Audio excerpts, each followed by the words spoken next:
After 2 weeks off, the three of us are back together to give you some hot fucking live action in front of the lights and the mic. And this is Mike, and he's here, and I'm Bryce, and this is Rick. And we're live, and we're on Twitch. And this show, if you haven't been here before, what? I think they should join us. You're fucking me. Who? Sorry. Anyone. Who should join us? Anybody. Everybody. Anybody watching right now on YouTube. Okay, fine, yeah. Join us. If you're watching on YouTube, you should join us, but you missed it. You missed it. In case you didn't know, this is the Wrestling Buddies. Yeah. Not some shit we like. No, yeah.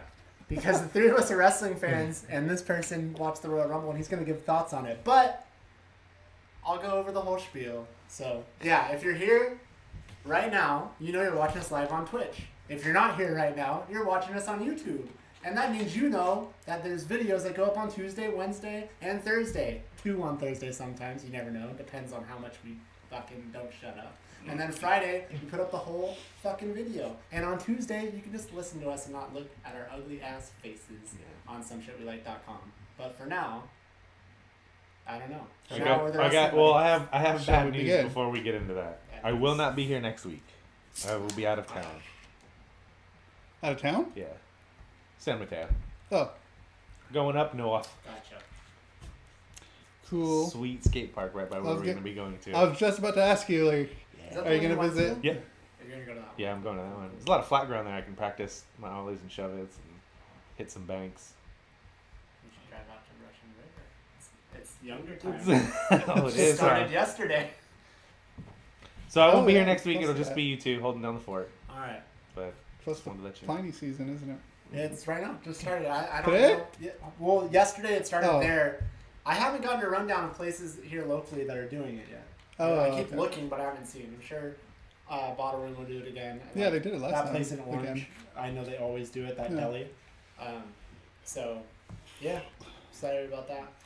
All right, so welcome to the Wrestling Buddies. The whole point of the Wrestling Buddies is we like to talk about wrestling from a fan's perspective. We also happen to have some insight into the business, so to speak. Bryce and I being involved tangentially through the indies out here in Southern California. But the whole point of the Wrestling Buddies is to not get caught up in armchair booking, but to talk about it from a fan's perspective, from a fan's point of view, because that's why we watch wrestling, because we're fans. And there's no bigger fan at this table than Rick. This person right here. I'm like the biggest fan on earth. So last week, as Cheesy might have seen, I think you saw as well or heard as well, Rick, when I said the Royal Rumble was coming up, Rick was like, "Oh, you should come over. I want to watch it." And I was like, "No, you don't. It's going to be 4 hours long. You don't want to watch the Royal Rumble." But it was 4 hours? Yeah, it flew by pretty good, pretty quickly. Yeah. So I ended up coming back over, and we watched the Royal Rumble last week. And Rick is definitely not a regular wrestling fan. Bryce will make him watch things here or there. I'll make him watch things here or there. The very last thing he saw, was Kevin Owens turning on Sami Zayn at NXT TakeOver. Long time ago. And then when they came out together, Rick was like, "Wait a minute!" He was completely like, "What the hell's going on?" I was watching that show, like, because he was working by me. He totally got sucked into that show. He was like, "What's happening?" Like, "Oh no!" I was like, "Fuck that guy." Fuck you, Kevin Owens. Yeah, and he still said, he goes, "I still like Sammy, but fuck that other guy." I was like, "No, they're cool now again. They're good. Everything's all square." But yeah, Rick watched the Royal Rumble, and like, I love getting opinions about wrestling from non-wrestling fans, especially when they're not going to be all super snarky and shitty. And Rick won't do that. So, how did you feel about the show as a whole? As a whole, I thought it was very entertaining. Yeah.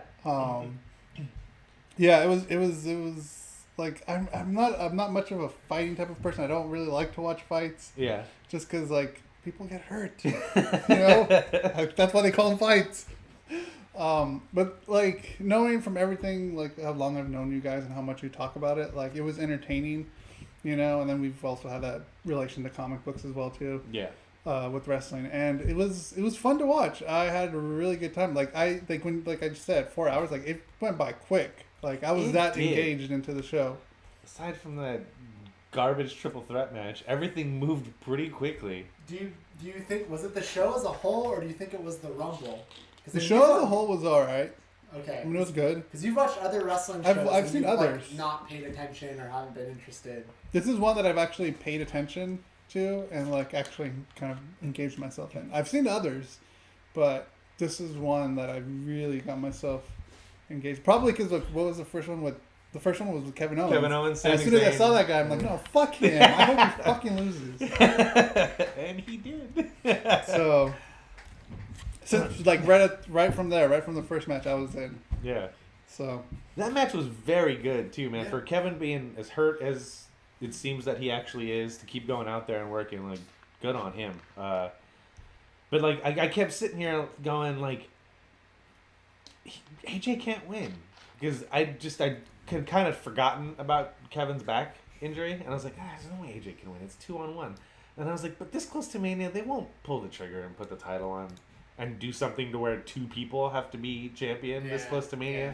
But I was like, I just hope they don't do it clean, and then they do it clean with like no shenanigans and a roll up. I was like, okay, I mean, it's AJ Styles. They're pushing him as like the second coming of Shawn Michaels and the greatest wrestler of this generation, so it makes sense. Right. But as a, like, watching it, like, as a fan, just the story they told of Kevin Owens kind of being inept and Sami Zayn having to pick up the slack, and then them losing have nothing to do with Sami Zayn, and like, you kind of sense this, the whole vibe and the story that they're telling is like, when is Sami Zayn gonna get fucking fed up with Kevin Owens, and when are we gonna see that dynamic of Sami Zayn as the heel and Kevin Owens as the babyface? Like, that's the vibe I kept getting off of that match and the story they're telling. Yeah, the only shenanigans, although it really didn't affect the outcome, was just that the legal man wasn't pinned. Right, but that was it. Yeah, because I like Sammy as a heel, or whatever he's doing, like his sort of. Yes. Yeah, yes. I dig it. That would be cool. I'd like to see the tables turned. There are people out there complaining that I don't get it that Sami Zayn still skips down to the ring and they haven't changed his music. I was like, you don't understand. Mike you Johnson, don't we're get it. Talking to you You fucking don't moron. get the point of that. That's the point. Yeah. He can't tell, dude. It's like, he's still doing it. It's like, he's not doing the same stuff. No. It's fucking exaggerated. It's super over the top, and he's a complete douchebag about it. I love it. The tag title match, the SmackDown tag title match. Were you shocked that it was 2 straight? Yeah, a little bit. What did you think of that match? That was the 2 out of 3 falls match. Chad Gable and Shelton Benjamin versus the Usos. Oh, I mean, it was good. Yeah. It's hard. It's hard. I don't really. I mean, I don't know like the technical terms that you guys use as far as like their moves that they use, but I mean, I thought it was. I mean, that was what was the second. The second match. Second match. Yeah, that one I felt was okay. Yeah. I liked the. I think probably because I had more heart into the first one.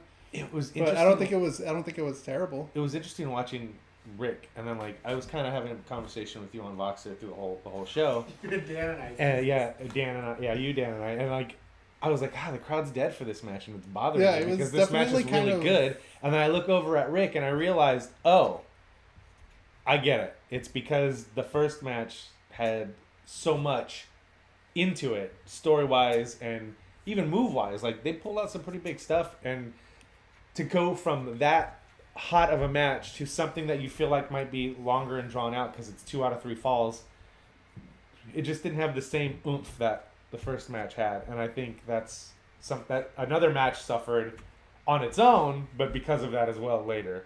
But yeah, I actually really enjoyed the match, and I don't know where they're going with Gable and Benjamin. Yeah. But I thought it was cool to see the Usos win and go 2 straight because it shows how dominant they are. And I think they're a great tag team. They are. I've loved their heel turn. I guess they're kind of faces again, sort of in a way. But yeah, I love the changes that have happened to their characters. Yeah, for sure. Okay, so we're kind of motoring through this because it doesn't need to be long and drawn out. No, it doesn't.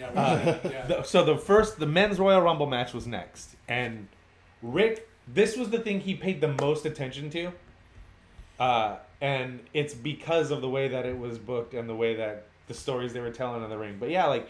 Rick was like on the edge of his seat watching the entire Rumble match, and I was like, man, that's good to see. Well, because there's something about the Royal Rumble match in general. Like, I think that match can attract people that aren't into wrestling because there's just a cool dynamic to the fact that should be 2 minutes. Yeah. People come out, and it's 30 guys, and you're always wondering who's coming out next. And it adds a level of excitement, I think, even for people who've never watched wrestling. Right, and like as Bruce Pritchard talked about on So you never know who's coming out.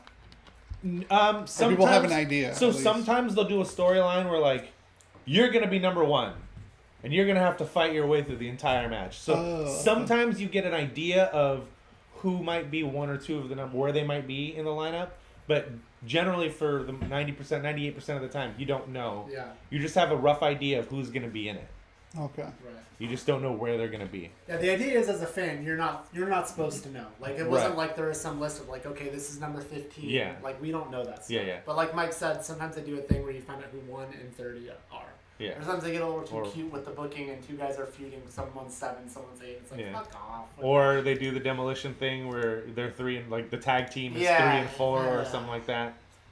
Oh, they did that with the Steiner brothers, I think, that year too in '92, right? Didn't they start? Wait, not in 92. Not the Steiners. Flair's year was no 90. No Steiners. 93. 93. 93. They started the Rumble match, I believe. But yeah, they did a great job of keeping you interested. And like Bruce Pritchard said on his Something to Wrestle With podcast, like the way Pat Patterson pitched this is like what you said. It's to bring in people who don't necessarily watch wrestling because theoretically a new match starts what should be every 2 minutes, not every 90 seconds.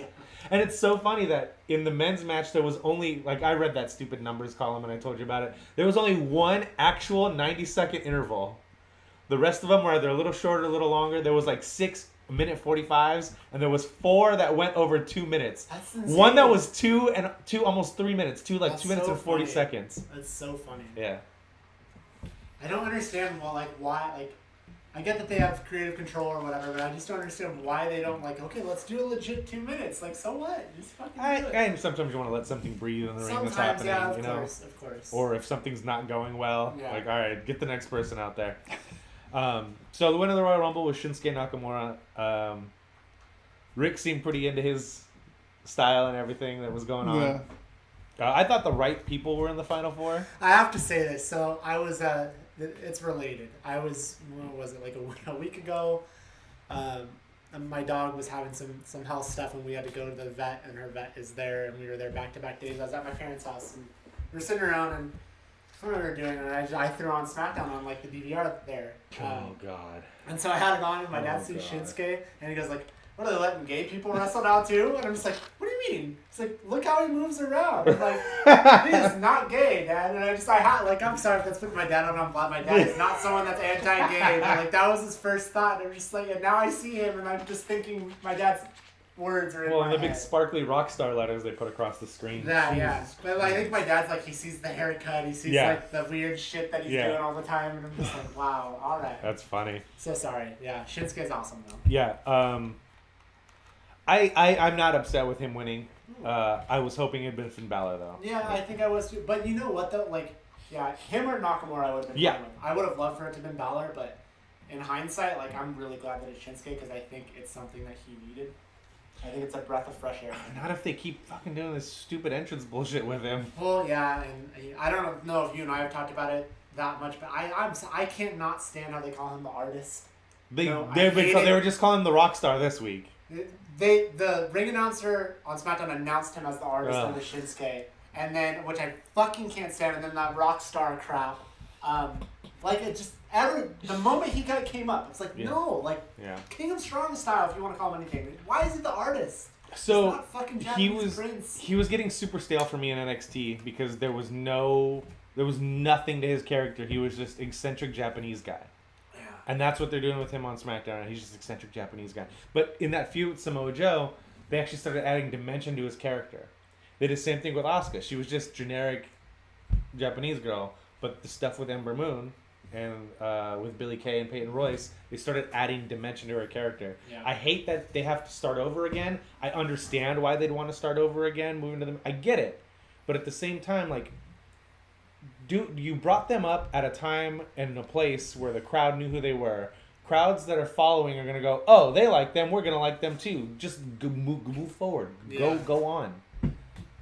Plus, they attract a big enough crowd for NXT live now. They should get a pretty good indication that a lot of people probably know who these people are in NXT. Not everybody, but a good chunk of their fucking audience. Did anything really stand out for you, Rick, in the men's Royal Rumble match? There was because I remember one thing that you were giddy about that happened. Was Really? happening. Yeah. Is there something more exciting to you about over the top rope rather than someone getting pinned 1, 2, 3? Yeah, it's definitely he had having to go over the top. Like I didn't kind of catch that until later, but it made sense because like I saw people roll out. Yeah. Which I was like, well, I thought they were out, but they're gone, and then I see them come back. But when you have bigger guys, you know, that you have to throw over the rope, it's like that's crazy. It's I can't remember. And I remember just watching it, just having a good time. So the thing that Rick, that I think got the biggest response from Rick, was the Kofi Kingston launching him back when he launching him back. Oh, that was awesome! Yes, yes. That Rick thought that was great, and then he got thrown out right after, and he's like, that pissed me off so much. Like, come on, you do something epic like that, and then he's out. I was like, fuck that. See you later, Chizzy. That's really funny. So I figured it was that. The next two matches, I guess, aren't really of consequence. The Raw Tag Titles match was more of an angle than anything else, which I thought was really well done.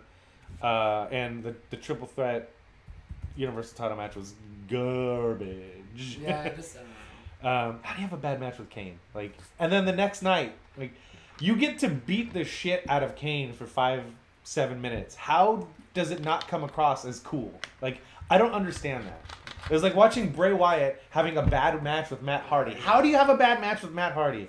And I know I'm super down on Braun Strowman, and I just don't get it. But he did not, like, he had a bad match with Kane on Monday. It was bad. It wasn't entertaining. I mean, it's hardly a match. Well, I mean, it should have been entertaining. It should have been something for that character. It should have been something like, oh, okay, cool. Like, I mean, for me, I don't know that I don't think it's entertaining, but I just feel like it's been there, done that. You know, I'm like, oh, he's flipping the stage. I'm just kind of done with it. You know what I mean? Like, yeah. It's just, all right. All right, so let's move on to the Women's Rumble match. This was awesome for me to watch because there was some cool nostalgia moments. Vicky Guerrero, I thought was fucking amazing. That was my favorite thing. It was just enough comedy. Annie's mom loves Vicky Guerrero. She had just left, like, all the time, because, like, I'm watching wrestling all the time, and she's always hears it in the background, and she hears, when she was on Raw every week, would hear, excuse me. She still says it to this day, and then she had just left and went downstairs. Oh, her. She's annoying as fuck. Yes, I know, exactly. But yeah, that was so good, man. Yeah. It was funny, but then it got old. But yeah, Trish Stratus looked great.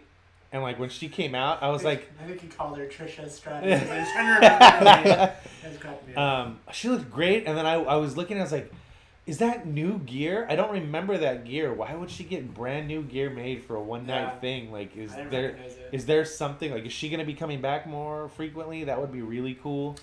Yeah. Lita has definitely lost a step.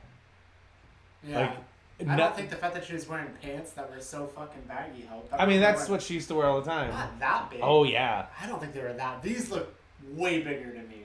Like fucking MC Hammer pants. I think nothing she did was sloppy. It was just slower than normal, which was fine. I mean, she has not been in a ring for a while, like, on a regular basis. I actually kind of squealed a little bit during her moonsault. I was like, we all did. Fuck, we all did. Way too late. We all did. Because her moonsaults were never good to begin with. No, they've always sucked. They always looked like she was going to kill herself. Yeah. This one, exceptionally so. Yeah. Yeah. Asuka winning was really cool.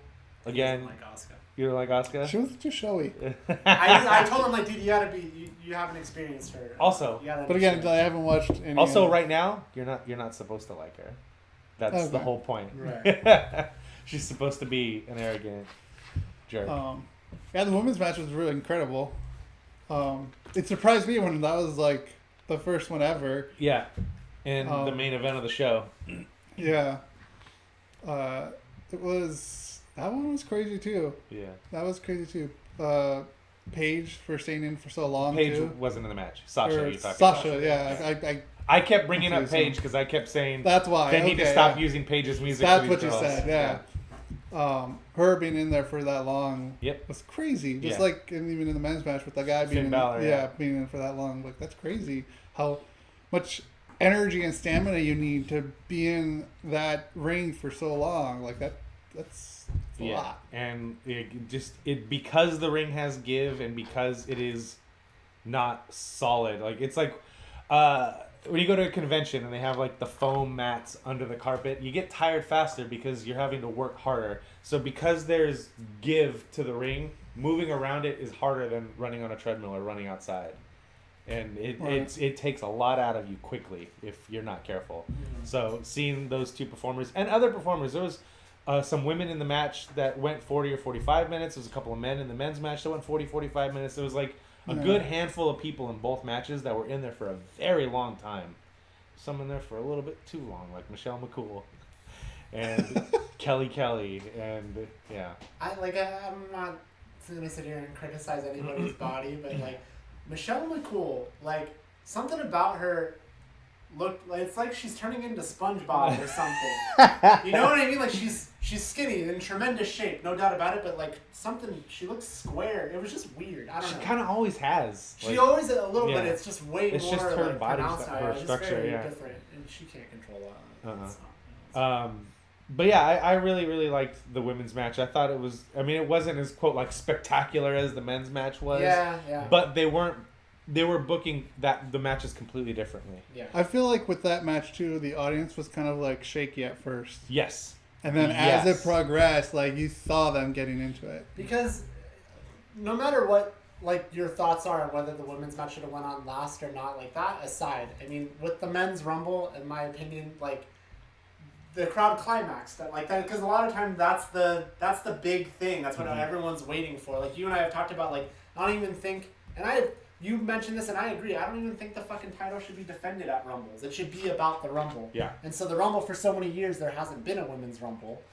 And so everyone's waiting for the men's Rumble, where you're going to find out who's going to main event WrestleMania, who's going to go after the title. That happened mid-show, and I think it took a lot out of the crowd. Yeah. I'm not saying it was wrong. I just think it took There was a lot of energy. All those women, all 30 of those women, did an excellent job of pulling that crowd back in. And they did come back. And it started to bubble, but when Kairi Sane came out, that's when the crowd was like, oh, yeah. Yeah. That's right. Other shit could happen. This could be some shit. Yeah. And then when she came out, and she was the one that did that big elbow drop. Oh, God. That was... but yeah, and then the other, Kairi Sane's elbow drop, Rick audibly went, holy Jesus, because she jumped so high. Yeah. And comes down way so too hard. high than anyone should jump from. Rick is like the parent, responsible parent. That is way too high. Don't jump that high. You are punching way too hard. Do not swing that chair like that. Hey, get off of him.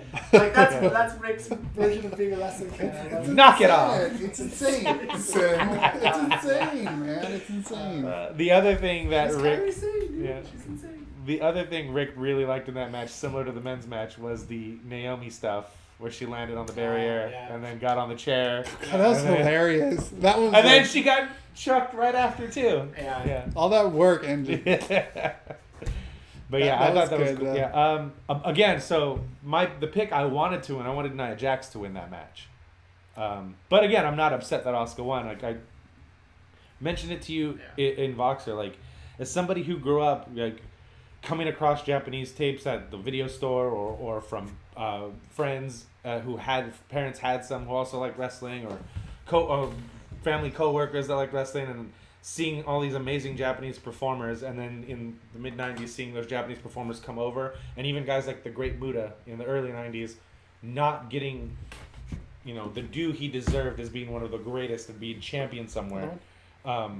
It's nice to see that language barrier be damned, poor booking be damned.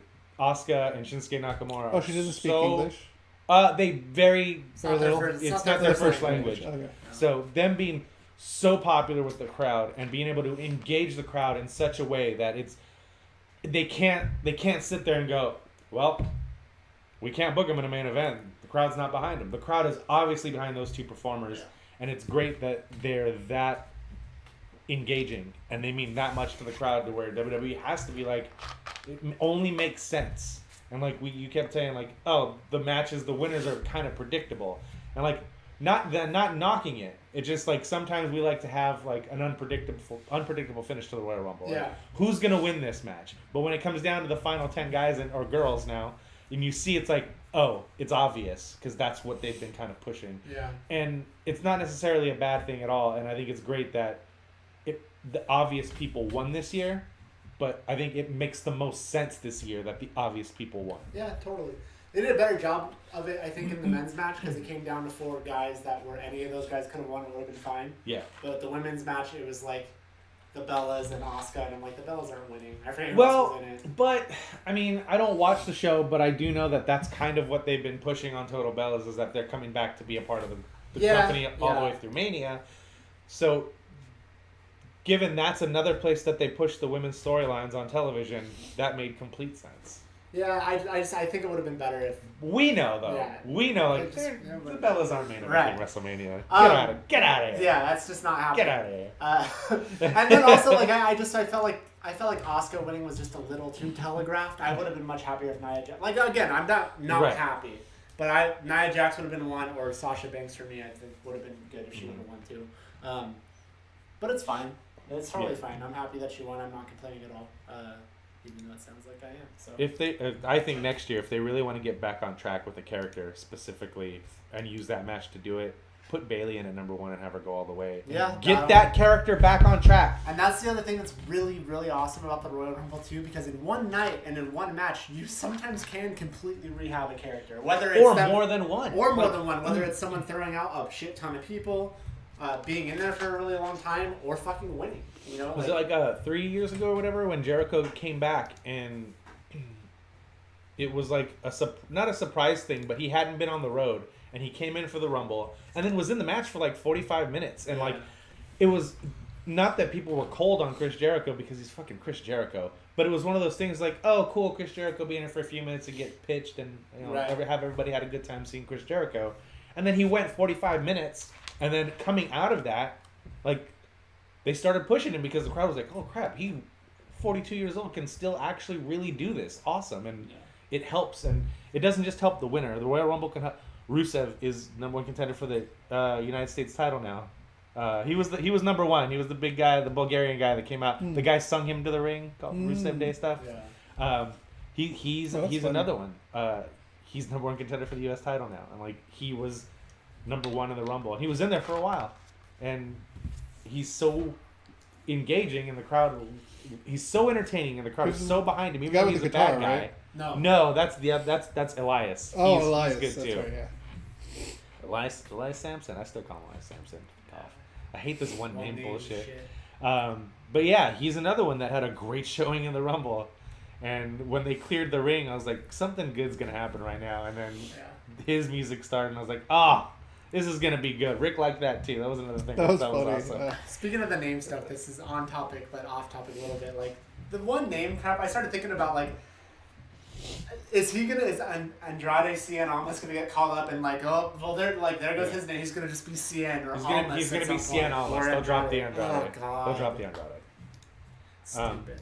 But anyway, okay. So, Royal Rumble, Rick, overall, like earlier, he said he had a really fun time watching that show. I think it's one of the better Royal Rumble pay-per-views in a long time, and both of those matches, the men's match was far and away better than last year's Rumble match. Yeah, absolutely. And one of the better ones in a long time. Yes, and the women's match was a great way to pay homage to some of the women that didn't get a fair shake during the early 2000s in WWE. Women like Beth Phoenix that can actually work. Lita and Trish, who stood out during their time. Jackie getting to come out and I was like, when she came out, I was like, oh, you little blonde girls better turn around and watch out, because this woman will whip your ass if you're not paying attention. And she went in there and started whooping some ass, and I loved it. But yeah, like, it was a great way to kind of, pay respect to women that came before them and like have them involved in that historic event. Yeah, it's good stuff. Yeah, it's great. I look forward to the next one. Next WrestleMania. Rumble or the next show? Rumble. Oh, next Rumble. that's gonna be Rick's WrestleMania is the Royal Rumble every Yeah. year. That's the one he's gonna want to watch every year. That's cool. Hey man, it's To better than me, watching that's nothing. Yeah, to me that's the second biggest show of the year. Fuck the SummerSlam Yeah, for me. stuff. Like, Yeah, that's for me the too. second biggest show of the year. How is it not? I don't understand. But all right, Wrestling Buddies has taken over far too much time on this show today. Well, it's been gone. It's been gone long enough. I so- know. It's good. Well, I'll cut this up. You guys can put it up on the website. And I'll put this up on YouTube as Wrestling Buddies. Just leave it out. Just put it. Just say the Wrestling Buddies portion of the show. Like that's not. Yeah. Can't All right. All right. So, trailers. Got Yeah. a few trailers. Not enough headphones. So this will be interesting. I'm gonna have to, in the magic of editing, fix that. That's the name of the show this week. Magic of editing. No, 3 guys, no headphones. All right, so the first trailer we're gonna watch is Ant-Man and the Wasp. Oh, cool! So an Ant-Man movie's finally coming out. Awesome. The second Ant-Man movie. First So, Have you watched it? I have not watched. That's lied. I watched it. I watched it too. Well, I haven't. So fuck you guys. All right, let's get into movie mode. I just have one question. When Cap needed help, if I'd asked you, would you have come? I guess we'll never know. But if you had, you'd have never been caught.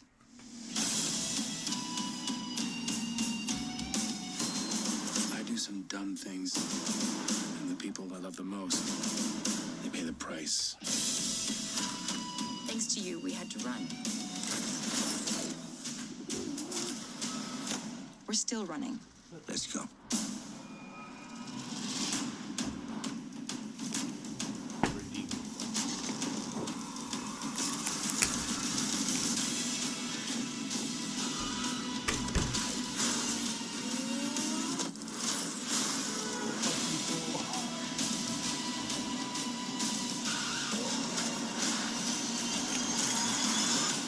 Maybe you just need someone watching your back. Nope. Nope. Like a partner.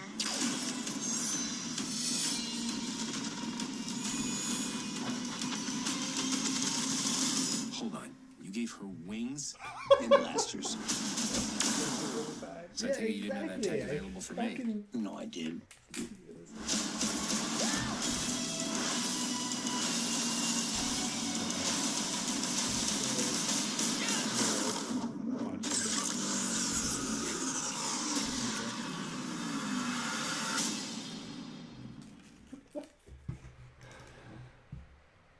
Well, that was a lot of special effects. So that's Ant-Man and the Wasp. I know you didn't watch the first one There is no first one. because apparently there is no first one. It looks cool. It looks cool. It's like I said though. Like I said it kind of to be an asshole, but honestly, like that's a lot of special effects, man. And like they're not even like being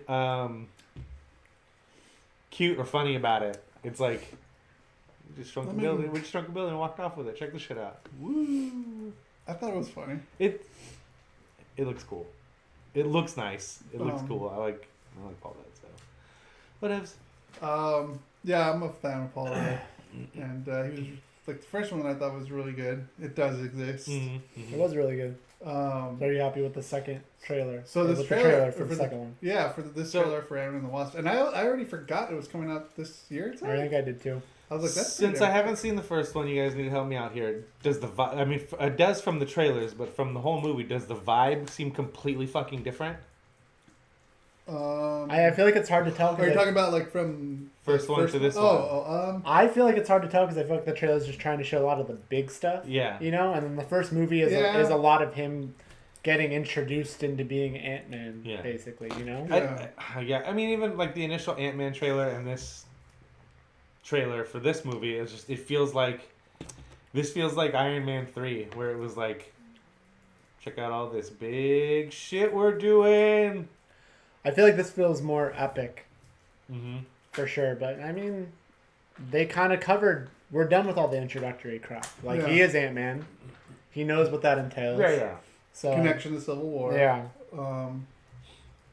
But yeah, I really like the first one because like the first one's kind of like a heist movie. Yeah. And Yeah, totally. this one is like Ant-Man and the Wasp. I wonder what they're going to do with it. Yeah. So I'm kind of curious to see I hate to say it, but what kind of genres it's going to kind of cover. Yeah. You know? As Yeah, far that as makes like sense. the first one was the heist, maybe this one's going to be something, I don't know what. But I mean, technically he's going to be running from the law because he was arrested in the first one. Mm-hmm. Well, it's So gonna be there's cool. that. It's gonna be cool to just to see them working together, like for a whole movie, like the Yeah. Wasp and Ant-Man. You know. So yeah, that's It looks cool. I guess, I don't know. It just doesn't look as fun as the first one looked in its trailer debut and subsequent trailers. Like the first one looked really fun. And Yeah. this one just doesn't feel like it has that fun. Again, it's the trailer of look at all the cool shit we're doing. Maybe the next Yeah. trailer will It's have more the one fun to pull to you it. in. Yeah. So I'm being cynical because it's Marvel. I don't like Marvel. I know. Well, this trailer I have not watched it. I heard rumblings about it, and I've read stuff about it saying like this is supposed to be like really scary, blah blah blah. You know how everyone likes to always say This is the scariest movie ever. But we'll see when it comes out. But I got the trailer for this. I know Bryce how much. Fucking cracking me up over here with It's that. like shit. a little kid who likes horror movies. It's Capri Sun. Yeah. So I'm not even trying to be funny. I'm thirsty. I should have got your tea. So here it is. This is called This is supposed to be really scary. Hereditary. It's like, I'm ugly. It's hereditary. It's fucking scary. Come on, Peter. There's your suit.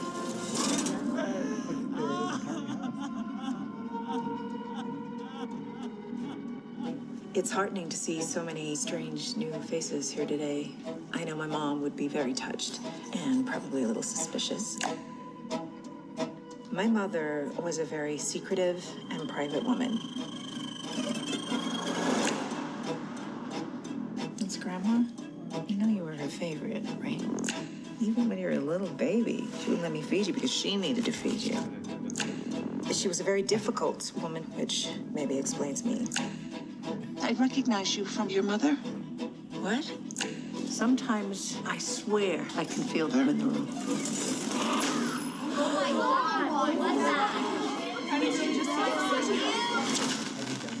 She isn't gone.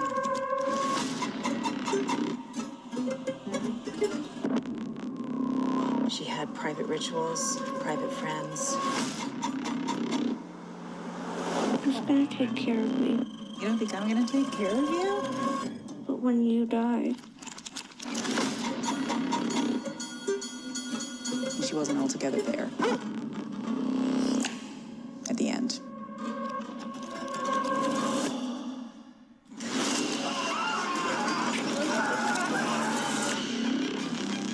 I don't like this. Dad, I don't like this. What's happening? Peter! Don't you ever raise your voice at me! I am your mother!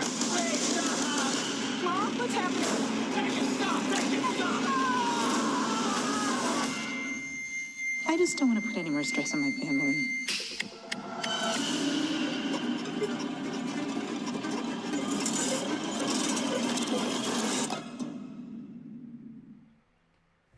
That seems All like a right. fucking throwback, like in the best kind of way. Yeah. But you can't say this generation's I mean, you can say it, but Don't. well, yeah, like I don't know. And that trailer for me didn't make me think, oh, they're right. But maybe that's okay. Like I don't want them to fucking show me everything. Right. Obviously, I think it looks fucking cool. that's gonna be one of those things. I think I'm just gonna have to watch and find out for myself. I can't even say trailer wise that it pulled me in. I think what's gonna pull me in is all those big claims they're making. Yeah. I'm gonna want to see if it's true. Yeah.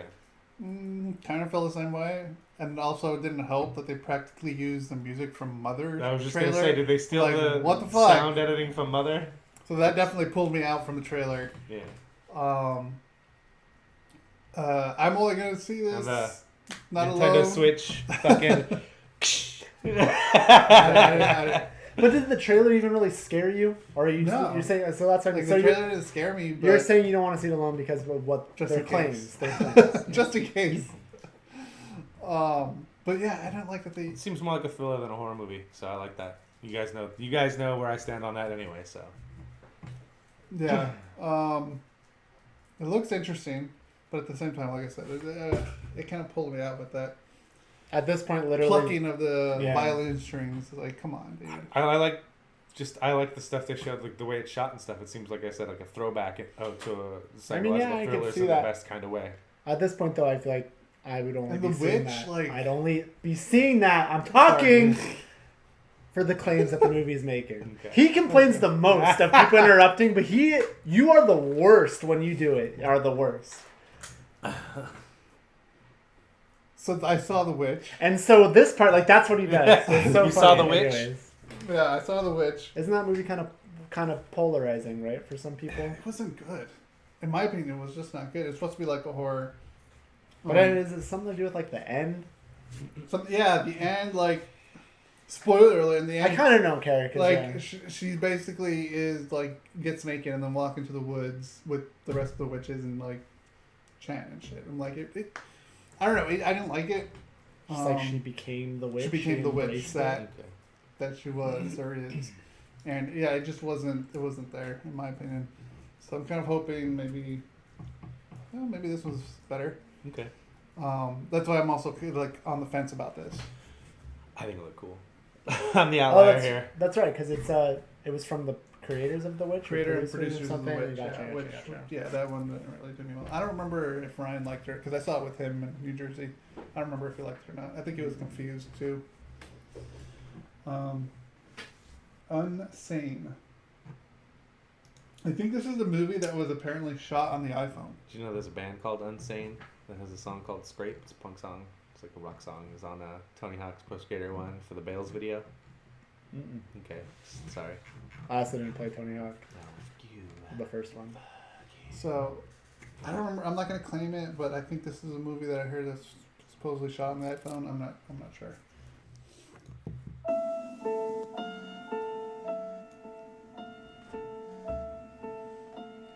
Shot an iPhone. Your life slips away from you, you know? Changing your phone number and your email becomes normal.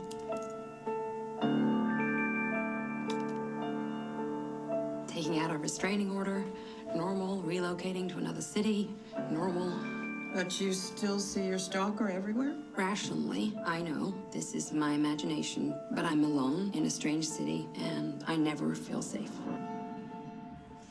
There's some more forms you need to fill out. It's just routine. I finished my homework.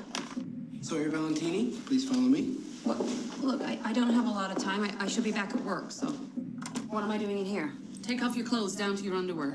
I'm not sure what's happening here. The door's locked. It would be better for everyone, especially yourself, if you just do as I ask. There's been some kind of mistake. By signing this, you've consented to voluntary commitment. I am being held here against my will. Do you know how many calls the cops get like that every week? Those are from crazy people.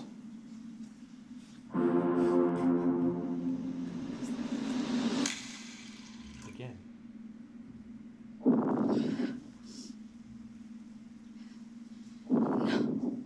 This man, he's followed me all the way here from Boston. I'm calling the cops. I want him arrested. My stalker is here. We did a thorough background check. You should be protecting me. Mom, no one believes me. I'm getting you out. There's nothing we can do unless you have proof that a crime's been committed.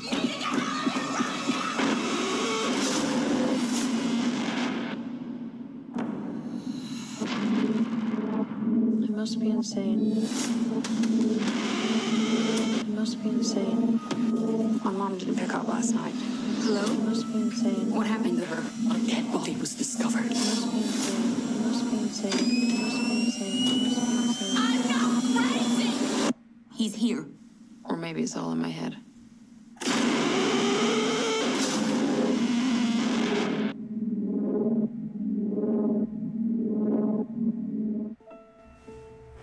Nice. Looks good.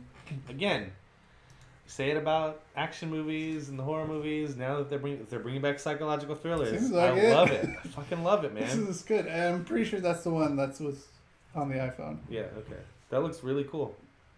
Yeah, it looks really good. This is the first time watching it too, and Did you figure out what you're trying to figure out, Bryce? I was trying to figure out who that was. I thought it was somebody.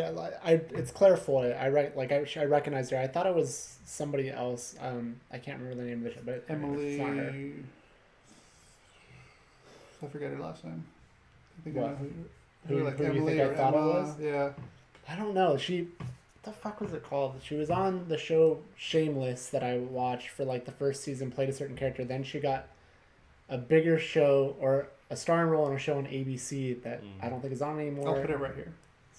Something. Yeah, we'll figure it. It's not a big deal. Anyway, it's Claire Foy. Looks Just really familiar. cool. Looks pretty good. Yeah. Yeah, I thought it looked incredible. That's not a go to the theater and go watch for me though. Like I don't Really? know. Oh, Yeah. really? No, I love watching wanna movies go like see that in this. theaters. Yeah. Well, I like watching movies like that, but it just I don't think I like the trailer as much as you guys did. Okay. No, It reminds me of an episode of South Park where they talk about Cartman steals Jimmy's joke, and then they're like, no, this is what he does. He takes things and then convinces you it was his idea all along. And then by the end of the episode, Jimmy's like, you're right, Eric. It is your joke. That's the gay fish one. Yeah, What are you, some kind of gay fish? I've never seen that episode. You've never seen that? Oh, dude. No, I hear that referenced a lot. And You should watch that episode. It's pretty good.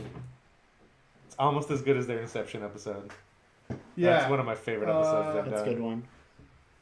Yeah, it was shot on the iPhone. That's cool, man.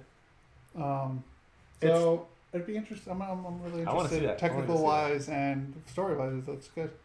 Looks really good. Yeah, I would see it. So that's on the trailers. I felt like I was gonna say more. Yeah, I thought so I, too. I would see it. I just don't know that I'm gonna run out to the theaters to go see it, but I would. So that's it. That's all I got. I don't have any movie news because I haven't really had a chance to look. Well, good. Unfortunately, but Bryce and I know- got some Nintendo stuff to talk about. And you can be in it too, I guess. He's wearing his Nintendo beanie. And a shirt. Shirt. But his Switch is just collecting dust. Yeah. Well, no, he's just the one using it. Yeah. All right. So, first thing I wanted to talk about, Bryce and Rick, and see what your guys' thoughts are. Oh shit! I forgot to open the chat. They're bringing Mario Kart Tour. It's a mobile game. Driving games suck on mobile phones. I don't know what Mario Kart Tour is going to be. It's not coming out till 2019. But they announced it super early, so they must have some kind of idea or build that they're working through. Like, driving games suck on mobile devices. I don't know what this is going to be. How do you feel about it? Well, when I first heard it, I was just... Honestly, when I heard it, I was encouraged because I'm like, well, I mean, fuck. Like, yeah, like that on phones. Like, I feel like that's a good idea as far as, like, it being a success. I didn't really think about it in terms of, like, how it's going to work or run or whatever. So my first thought was optimism because I was just kind of like, oh, Yeah. wow. I mean, yeah, like Mario Kart on a phone. You know, when you're still doing that phone game thing or trying to capture that a little bit. Seems like a good idea. Have you played any of the other stuff? You play Mario Run? No. No? I played a little bit of Mario Run, I think, on Rick's phone. Or someone's Fire phone. Emblem Warriors or Nope. Heroes or whatever? Animal Crossing? Nope. No? Me either. Yeah. Mitomo? Nope. Nope. Okay. So obviously it's not doing what Well, it should for us. me, for yeah, us. for us. What do you think about Mario Kart Mobile, Rick? It's interesting. Yeah. I think. I mean, I'm a fan of Mario Kart, so I love Mario Kart. like I can get enough of it. So here's my idea on how it can work. Back in the day, on Gran Turismo, they had a mode called B-Spec mode, which was basically like manager. You didn't actually race the car. You told the driver how to race. Aggressive in this corner, speed up, try to overtake, slow down, maintain speed. Like, if they made it like a tactical game, I think that could be super fun and cool. Especially with picking up power-ups and like picking when to deploy those like tactically throughout the course of a race, I think would be super fun. Because you're basically doing that anyway when you're playing the game, but being able to be removed from the actual aspect of having to control the car so you can actually see what's going on and react accordingly and tactically, I think that would be a fun way to do So it. the car's essentially on autopilot. Yes. But Okay. depending on how you tell the driver to drive, they'll be more aggressive in a corner and they might spin out because they're going too fast around a corner or you know what I mean? Like stuff like that. So the B-Spec mode in Gran Turismo 3 was super fun. I actually played a lot of that game. After going through everything, I was like, well, I've kind of done everything there is to do. I have 800 cars in my garage. What should I do? Oh, okay, I'll go back and I'll do everything in B-Spec mode. And you would level up your driver as you played, so the driver would get better as you did this manager mode kind of thing. And it was super fun, like, to... oh, hey, overtake in this corner. Because me playing this game a shitload knows that this is a good corner to overtake, so I'm going to tell them to overtake in that corner. I'm going to tell them to back off in this corner. I'm going to tell them to maintain in this corner. Yeah. I'm going to tell them to fight off the other drivers in this corner. Like, it's pretty fun. I think that'd be a cool way to try and do it. That's also maybe not something that lends itself to bite-sized mobile gaming, but I think it would be a fun thing. That's just my idea of how I think it would be fun. Because, again, doing this on a phone, driving cars, or using virtual joysticks sucks. Yeah. I don't really read up too much on it, but is it going to be, like, are you going to be able to play against people with the Switch, or it's just going to be all mobile? It's all mobile, and they really haven't said anything details-wise other than, hey, it's coming out 2019, we're working on a Mario Kart game.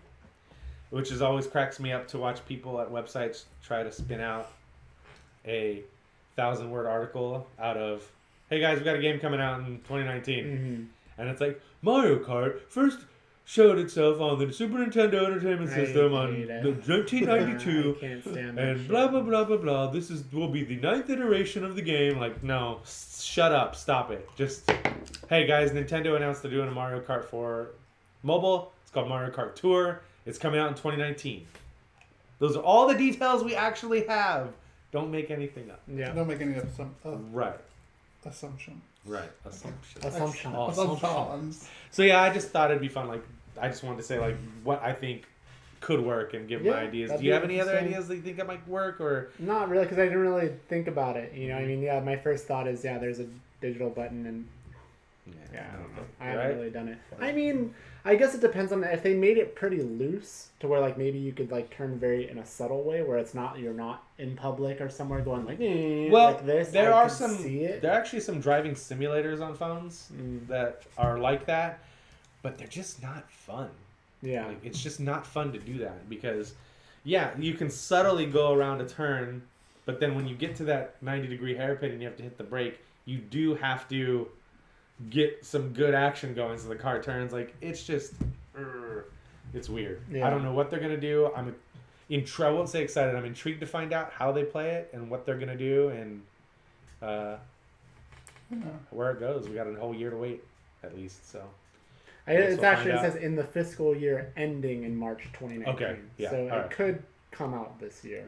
I don't know how it'll be. The other Nintendo news story I want to talk about is, you and I have been talking about this. How long is it going to take the Switch to outsell the Wii U's lifespan? Turns out it took them 9 months. That's crazy. 14 million units are sold, and that's in 9 months. And I think the Wii U sold 6 million in its first full year, so it has doubled what the Switch sold over doubled what the Wii U sold in a year in 9 months. It's insane. That's crazy. I'm happy I'm a part of those numbers. I'm glad Nintendo put something out for the first time in a long time that I've wanted to have in my hands and experience and play their games on. 3DS DS, 3DS, DSi, that generation of handheld was almost there for me, but I never bought one for my daughter has one. And then we got a DS when the Guitar Hero DS game came out, because it was like, oh, here's a bundle for $130, super cheap for a DS and the game and everything. Yeah.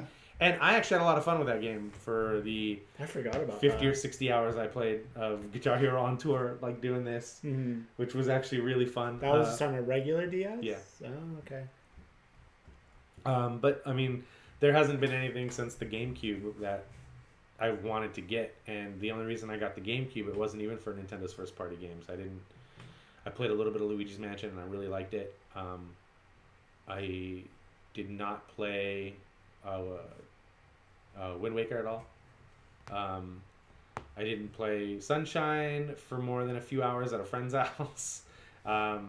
but yeah, I bought a GameCube because I like wrestling video games, and they had wrestling video games on GameCube I couldn't get anywhere else, and they were actually really good wrestling games. So that's really the only reason I ever bought a GameCube, and so it's been even longer since I've bought a Nintendo console to play Nintendo games, and it's really cool that they have something out there that I'm like passionate about their properties again. I'm glad that you've been that way. And I love Nintendo, and I'll never stop. Even when they were kicking us in the teeth with crappy things, I always want them to succeed. I want them to bring me back in, and now it's finally happening, and it's one of those moments in life where I'm like, man, I was playing a Nintendo when I was 4 years old, and here I am, 36. And all I can think about is like, when I get home, I'm going to fire up my Switch and play some Mario, or play some Zelda, or play some Mario Kart.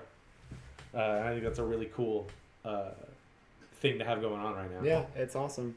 I love the Switch, if only for the fucking big reason that it's not called a Wii or a Wii U anymore. Yeah. I'm so glad to be past that era of time. And the fact that the Wii U, this is essentially what the Wii U should have been at launch. Yeah.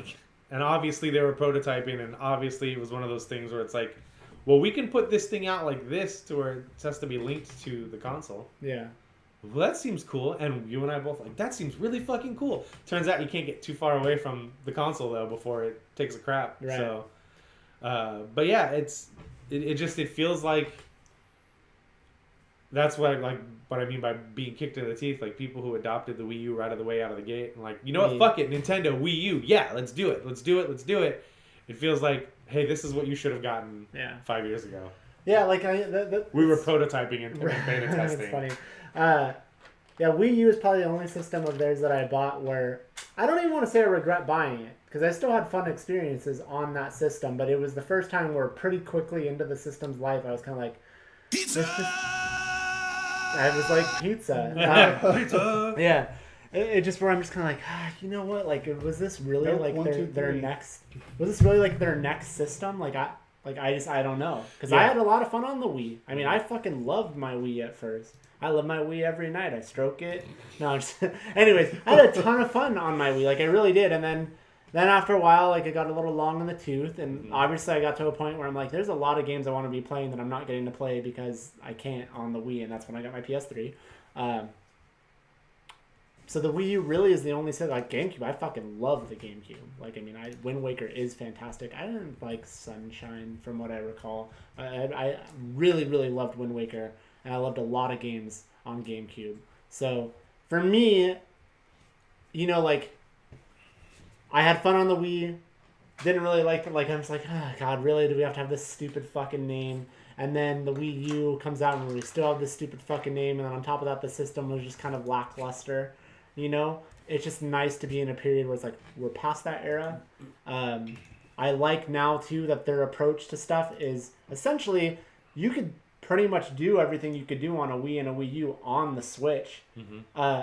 But now you literally have options, and the options just feel more convenient. Yep. A lot of the options are just out of the box. Like, I almost primarily play my Switch with a Pro Controller. That's because I've had one day one. But, I mean, I've also played with the Waggle. No. The grip? Yeah, the grip. I played with the grip. You were doing this, so I assumed you meant. I always forget that it's called a grip. I wanted to say the dog controller. I played with that, and it takes a little bit of adjusting at first to get used to, but got used to it. I think I played a session of Breath of the Wild, actually, where I did have both Joy-Cons in each hand. I wasn't doing any motion stuff, because I actually don't think the game supports, like, I don't think you swing the sword like this. No. But it was kind of comfortable laying down on my couch or doing whatever, and I literally just, it was like I was playing with the controller, but I just had it in each hand, and I could just kind of lay however. So I just like the options. They've given you options. They aren't forcing you to play in any particular way. The only time I've ever played like this, in one in each hand, is playing Breath of the Wild in some of those fucking shrines that are obnoxious, because I don't want to, if I'm playing in handheld, I don't want to have to lay upside down and turn my Switch to fucking, it's hard to figure it obnoxious. Out. Yeah.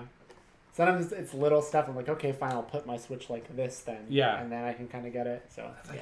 Give me the option to use the sticks. If you see, oh, this person's playing in handheld mode with the things on it. Yeah.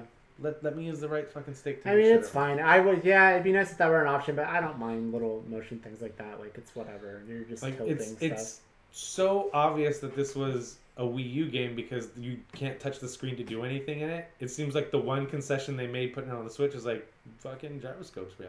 Like, because I doubt very highly they had in mind for people to be playing the Wii U doing this with that fucking big tablet. You know what I mean? Yeah, there's no doubt. I mean, that game was going to be on the Wii U. But like, I'm that's like, why it came out. But I'm saying, like, if you're going to totally not put in, like, touchscreen functionality so I can hold my inventory, touch, and do that, like, don't shoehorn in the motion controls because you want to shoehorn in the motion controls. Yeah.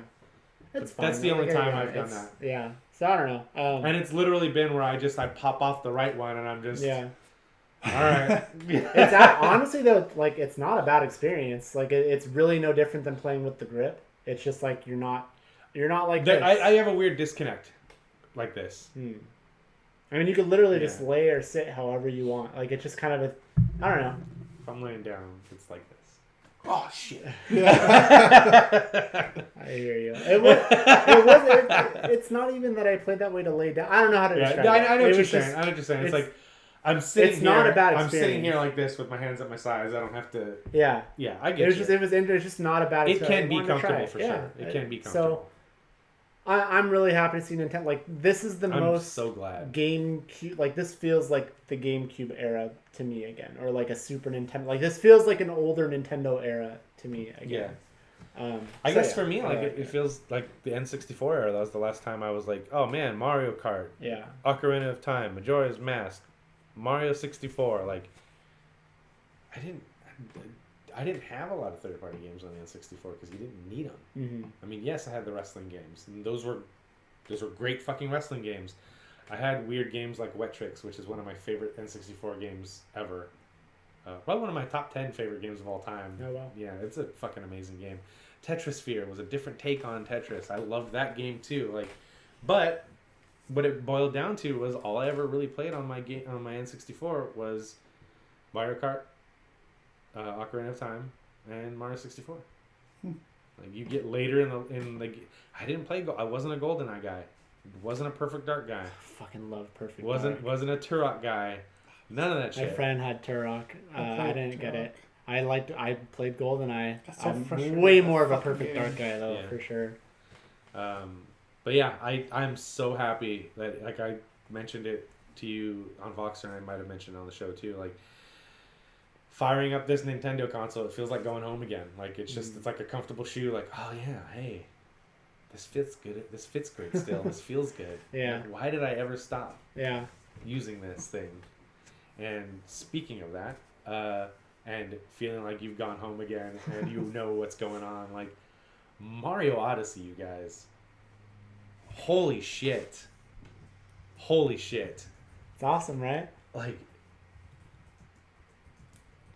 I gotta figure out the words I want to use here because I don't want to sound hyperbolic, and I know that there's plenty of that going around about Odyssey anyway. The greatest Mario game of all time, greatest game of all time. Like, yeah. It's up there, man. And like that time I was watching Rick stream, and I was like, "Yo, Rick, it's a Mario game. Fucking triple jump or butt stomp. Figure it out." Like, yeah. and the game's broken. Yeah, like, you could have my Switch, sister. It's one of those things where, like, I immediately knew what to do going in. Like, fucking action guy. I know how to play Mario, y'all. Yeah. I know how to play Mario.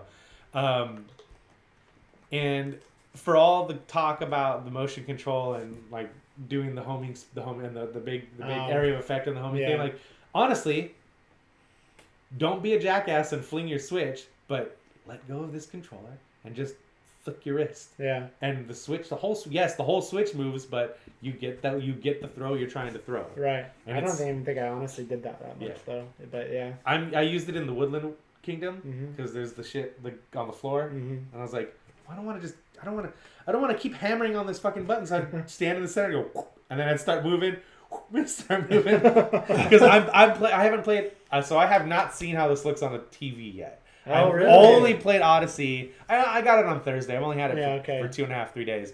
So I've been playing it, like, only in my hands, and fuck, man, like, this is what I wanted, what the Wii U should have been, like I said. Like, it's taking all these properties that I loved growing up and continue to love in my teens and making them... Like, going back and seeing Mario 64 now, you go, ugh. Mm-hmm. But, like, if you look at Odyssey, you would look at it and go, oh, yeah, that's how Mario 64 looked. Because your mind does that shit to you. Yeah. And it's like, oh, yeah, this is what a Zelda game should look like. This is what it looked like. It's trippy, no, it yeah. fucking didn't. Go back and look at those games. Go back and look at Mario Sunshine. And go back that era of game, like... Even Mario Galaxy doesn't hold a fucking candle to how good that's true. Odyssey That's looks. crazy. You know? Yeah. That era of game, like... PS2 and 64 era, you look back at some of that stuff, just like, oh god, like I don't know why, like, and I don't want to sound like I'm just on that bandwagon, but like, no, retro games like just age so much better. Like, it's easier to pre them up. Yeah, and then it's kind of cool, like, because they feel new again in a sense, because now you can have that retro look, but also be in high definition, like. Yeah, like look at something like Celeste, which is obviously a 16-bit inspired game. Yeah. But you can clean up all those edges and make it look great. Or a game that I was super into a few years ago, Spelunky. Mm-hmm. Like that is an old school side-scrolling roguelike video game. Yeah. But it looks fucking gorgeous. Right. Because everything is it looks like a cartoon. Everything is smooth and soft, and the hard edges that are supposed to be hard are hard. Not everything. Yeah. It's one of the reasons why I wanted to get the Master Blaster remake.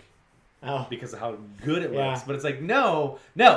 I've played that game a million fucking times all the way through. I don't need to play the same game again just because it looks newer. You know what I mean? Yeah. Give me a new fucking Blaster Master, not Master, whatever. You know what I'm saying? Like, just give me a new one, not the same thing again. But Mario Odyssey, man, like the Sand Kingdom was so cool. Yeah. I didn't buy any of the things in the shops. No. Like. It's weird. Like, I was telling you about this with Zelda. Like, I don't buy anything there. I don't use fucking horses. I walk. That's I cook. really I cook some stuff. Like, I don't play Zelda. I play Zelda the way I fucking play Zelda games, not the way I would play a game like a Skyrim or an open world RPG where you shops to go to. Like, I play Zelda. I'm playing Zelda the way I fucking play Zelda. Like, you give me this shield. You give me this sword. I got this bow. Let's fucking roll. And I'm playing Odyssey the same way. I'm like, I'm not buying any of the costumes or any of the hats. Like, I really need to do something, though, because I do not like the ship captain's hat look. I do not like it. It's so weird. Yeah. I need to do something different. But other than that, like, I'm playing this like I played Mario 64. Like, all right, let me walk around to the edges of this map and see what's here. Okay, cool. Here's some cool shit. Here's some cool shit. But yeah, like I've been to the Metro Kingdom already because there's the painting in the Sand Kingdom where you can get to the backdoor entrance to. Oh, I didn't find that. Really? No. Ooh. It's literally like you can't do anything. You walk out. You're just there. There's a moon. There's a Metro Moon to get. Okay. That you can only get, I'm assuming, if you find the entrance in the Sand Kingdom. Huh. Interesting. And I got that, and like, that's the first thing I came across. I walked by. It's like a tall pillar that there's a moon on top of, and I saw the frame, and I was like, oh, I bet I got to go through this painting, eventually, because there was nothing there. Yeah. There was nothing there. So I was like, oh, eventually I probably have to go through this painting and that's how I get that moon. And then I did the boss battles and stuff on the Sand Kingdom, and then it's nighttime, and then that's when there was something in the frame. I know what you're talking about. I just think I never revisited it. That's the first thing I did. I was like, oh, did I change something in the world? There's the paint. Oh, yeah, the painting's there. So I went in, and I got the moon for the Metro Kingdom. And I was like, well, how the fuck am I supposed to get this moon up here on top of that pillar? Because there's no way. I can't ride a bullet bill to it because it's too tall. Yeah. You can't climb. This ain't Zelda. That was the first thing. I was like, oh, I'll go get that thing up there. Yeah. Oh, wait, this is Mario now. Yeah. No, I won't. No, I will not climb that and get that thing. Zelda really does fuck with you because you can climb everything. Yeah. And the other thing that kills me is like going back to PlayStation 4 to play a couple of things like get the abandoned cars in Need for Speed or get my free games for the month or whatever. Like I start hitting circle and I'm like, yes, ah! Every and time. It's like, and it's so funny because Nintendo has it right. Like and Sony, when it came to America, they realized people start using X because they thought that, like in focus testing, that's what they thought was confirmed. And it's like, but the whole philosophy behind the PlayStation controller and the symbols is circle is confirm, X is cancel, square is your inventory / map, and the triangle is supposed to be like your point of view, and that was the camera button, reset the camera button. All of these things made sense, and then morons over here fucked it all up, and now I think you can actually change it in the PlayStation 4 options to make that confirm and that cancel. Yeah. But I don't think I'll go through that. I'll just fucking I'll back out of a game and be like, fuck, okay, wrong button. But yeah, it fucks me up every time. Me too. Even when I know it, I'm just like, because like for me, the Nintendo controller, like it feels like home. It's like what I grew up. I'm like, okay, yeah, duh. And then I've gotten used to a PlayStation controller too. So when I pick that up, every fucking time I can even say to myself, push X. I got push it. X, Yeah. Push X. Push and X. I don't. Fuck, I hit circle. Yeah. Yep. But Mario Odyssey, I liked the introduction. I thought the intro was really cool. I think it's funny. Like, the tropes that they are hitting with this are the same ones that Zelda's hitting. But it feels different with Mario Odyssey. It feels like I don't know. I'm not far in. It feels like they're going to be doing something different. I might be wrong, though. But yeah, so like the little hat kingdom that's really small. I was like, this is small. And then I realized, oh, this is just a tutorial level. Okay, cool. Essentially, yeah. Did you do what I did? Did you guys do what I did and painstakingly go around and hit every single lantern to make sure it was lit in the hat thing and then get nothing for it and be upset about it? Yeah. I was very upset about it. I was very fucking upset about it. I actually thought I was going to do some kind of like light show or something. That's why I went around hitting them. I didn't think it was like an achievement or... I thought maybe, like, because I know that there's moons there's enough moons doing what you're supposed to do in the kingdoms to collect enough moons to fuel your ship and get out. But there's also a lot of other moons you can pick up there that you don't need to. And, like, puzzles or, like, fucking answering all the Sphinx's questions in the Sand Kingdom and all that stuff. And you can do that. And I collected, like... That's why I wasn't worried about the one moon sitting on top of the tall pillar in the Sand Kingdom, because I didn't need it. But I fucking want it. Yeah. I need you could always go back. I know. I need to have it. I have a feeling that it's kind of a Metroid thing where I have to come back later with something maybe and get it. And there's also that right next to that pillar, there's the fucking purple pit of ooze or whatever. Oh, yeah. And I was like, oh, I'll just go over and grab one of those block guys and walk him all the way over here and then see if there's a pathway. And then I didn't want to do that. I was like, no, I'm going to move on. I'll come back for that. But it seems like there's something there, because why else would there be two things that, like... But I didn't go through there yet. I want to do that. Seeing the first human in the game was awesome and weird. And it's like, wait a minute. Weird. You're like 8 feet tall and Mario's a short fat guy. What's going on? Mushroom Kingdom is obviously different from the Metro Kingdom. That's funny. And like the first big moment for me where I was like, oh my god, this is too fucking cool, is the first time you go into a pipe and end up 2D.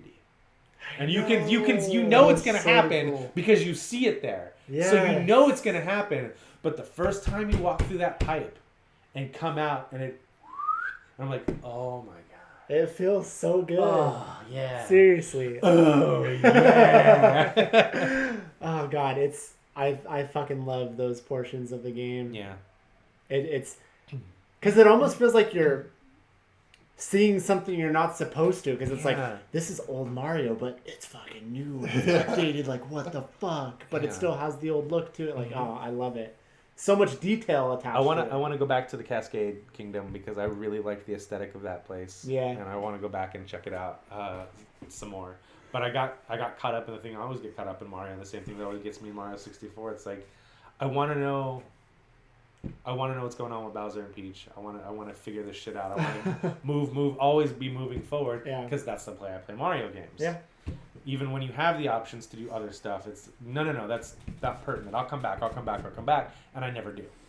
And so this game, I'm going to make a conscious effort to go back and do it. So, which way did you go first? Do you remember? Did you go to the woodland one, or did you go to the lake? Lake Kingdom? Woodland, I think. That's the way I went first also. Yeah. Because I saw, I was like, oh, it's the Lake Kingdom. And I was like, fuck a water level in any video game. So I'm going here first. Yeah. But man, I'm loving it. It's so fantastic. Yeah. I can't wait for the end game stuff. So much. Like, there's so much more game, dude. I know because of listening to the Giant Bomb Game of the Year stuff that there's some really cool special things that I'm going to come in contact with. And I love that when they talked about them, they didn't debate on whether... Because, like, when they do the Game of the Year stuff, it's like, yo, there's going to be spoilers. If you don't want to hear about something, don't listen. Yeah. And this is prior to me getting a Switch, so I didn't think I was going to be getting a Switch right away. So I was like, fuck it, I'll just listen, I don't care. But they talked about that stuff, and it was like, no. You can sit here and listen to it, and we can talk about it till we're blue in the face, but when you experience these things in the game, there's nothing like it. And Jeff goes, yeah, I knew about this thing, and I knew about this thing, and I knew about this thing, but when I played through that game and experienced it, it was a whoa kind of moment. Yeah.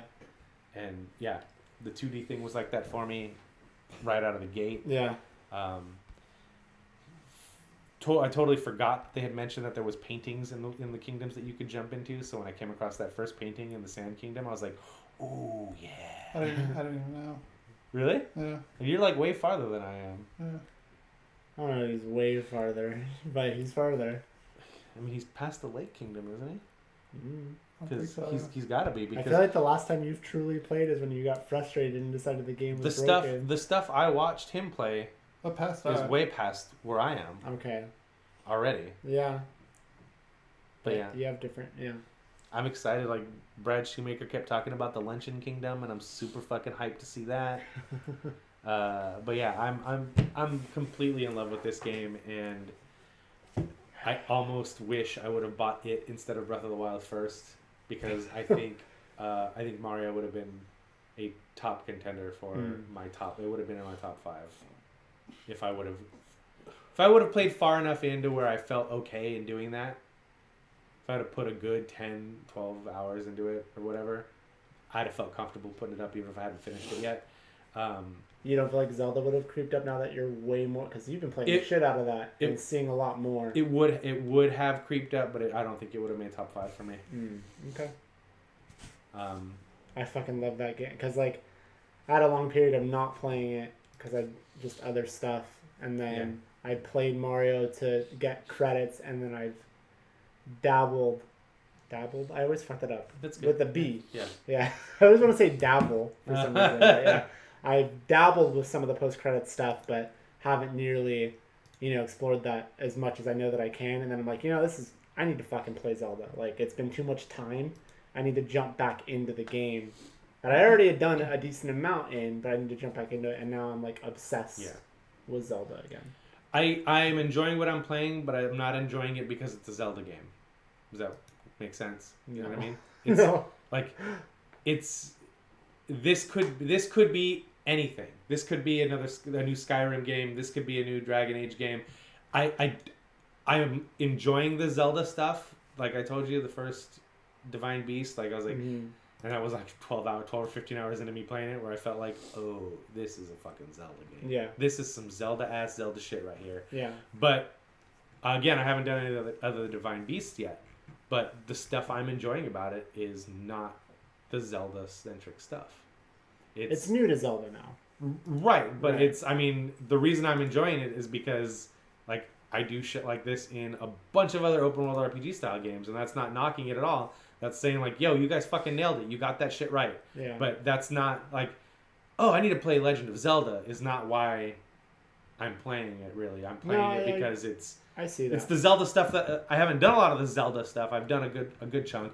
But it's not the Zelda stuff that's making me really enjoy that game. Which isn't a knock against it, and not a reason why I wouldn't have made top 5.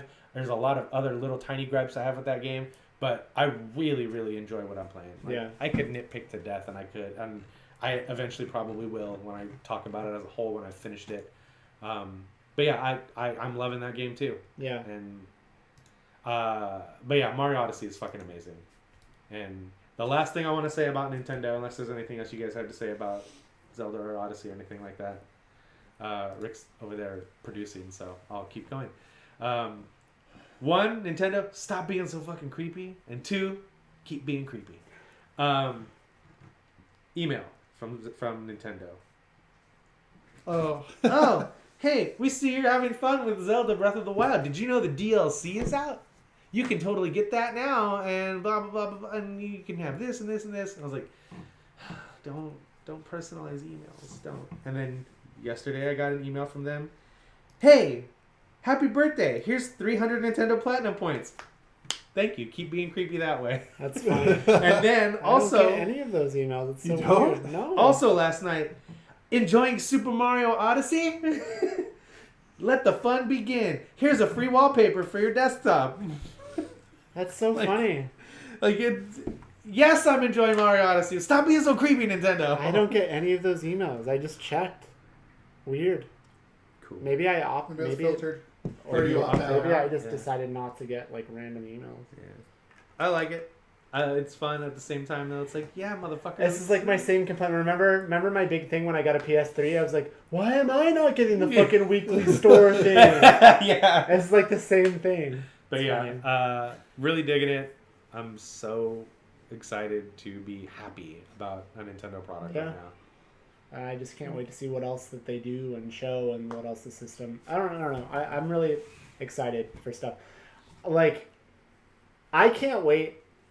Also, like, I know that this has been talked about on Kind of Funny quite a bit, but I'm really excited for there to be a new Luigi's Mansion because the one that came out on 3DS, which I know you played also or played some of, and I didn't play it enough. I played a lot of it, and then, again, I think life just happened and I never went back to it. But I'm just like, holy shit. Like, I remember, I think, saying when I first played that game, and I love the one on GameCube, but the one on 3DS, I'm like, it seems like there's so much love that was put into that game. Like, there's just like, wow. And so, I don't know that it's gonna happen, but assuming that it does, I'm really excited to see a Luigi's Mansion game on the Switch. Yeah, that'd be fun. Like a console, a handheld that's basically a console game. Like, I'm really pumped for that. So, yeah, man, I'm glad you're enjoying it. I think it's awesome. We all have Switches. I think Rick needs to get back into his, but... Yeah, I think so, too. Yeah. With his Nintendo. Because I still say... Zelda shirt. I still say, it's like, yeah, he's wearing the shirt. I'm like, man, Rick, like, I don't think you even know what Breath of the Wild is yet, man. Like, it's crazy. Come on. It's crazy. And then, yeah, Mario also. Do you even punch question blocks? Come on. Rick's like, well, I cook in Zelda, and I cut things, but, I went on a rampage the other day. I have the Master Sword, by the way. I don't know if you guys have it yet. Oh, no, I don't have it. I went through a rampage the other day, and I was like, I'm just going to collect a shitload of wood. I don't know why. Fuck it. Whatever. I had like 70 bundles of wood. Don't tell me. I don't want to know much about the Master Sword, so don't tell me. But you already know the important stuff. I know. But I just, like, I did, because I did talk to somebody that implied, or, like, I'm like, oh, that's what they're talking about. But I did some other stuff. I went to, have you been to that labyrinth yet? Yeah. Okay. Yeah. That island? That's separate? Okay. I just did that. I haven't been there I yet. was telling you about that right after I did Eventide Island. I did that one. Okay, yeah. I haven't been to that one yet. Yeah. That was what else actually did I pretty do? fun. I did something else. I was trying to be a dumbass with the labyrinth one. I was like, I'm just going to climb up this fucking wall. Fuck it. And then it was raining for like a half hour, and I was like, all right, fine. I did not realize that often, because maybe, I don't know, I don't want to blame like the fidelity of the game or anything like that, but I walked by it 10 or 15 times and didn't notice that there was the hole in the wall that I could start walking up the stairs for, I don't know, maybe 40 minutes on that labyrinth island. Yeah. But yeah, I was like, I'm just going to climb this fucking wall. And then the Guardian's like, all right, there's got to be a better way. And I had to I walked across the perimeter 2 or 3 times before I noticed that there was, I can go in here, and then that way, and then up, and then continue. Yeah, it's good stuff, man. There's just so much to explore in that world, and like I said, you see, it's funny, like you already have the Master Sword, like I don't have it, but that doesn't necessarily even show like a sign of progression. It's just a matter of like where you've been that I haven't been versus where I've been that you haven't been. You know what I mean? That's what's interesting about that game. So there is a bit of progression to get the Master Sword. I came across it and was like early earlier than I could, and you can't. And I was like, oh. Okay. Well, that I don't know about, but you get what I'm saying though, right? Like it's just like I'll just you put X amount of hours into the game, and it's like you could have had a completely different experience than he's had or that I've had. Yeah, for sure. Cool. So, we're thinking to wrap us. Is that a show? That's it. All right, so there you have it. That was this week's episode, 260. Bryce, why don't you take us out too? You want me to do it again? Okay, so I that can do it. What? I'll film it. I'll do it. I'll do it. All right, go for it. So that was episode 260. If you were lucky enough to be watching us live on Twitch, thank you for joining us. And if you missed us, you can catch us on YouTube on Tuesday, Wednesday, and Thursday. Sometimes we'll put up 2 clips on Thursday, and on Friday we'll put up the whole fucking video so you could watch us all in one place. If you want to listen to us, you can listen to us on Tuesday on someshitwelike.com. And any other podcast services that you might use? Android, Google, Microsoft, Stitcher. We're still on Stitcher. And if you did miss us on Twitch, most of the time Saturday, at some point during the day. If you follow us on social media, you'll know. Until next time. It's a me, Mario.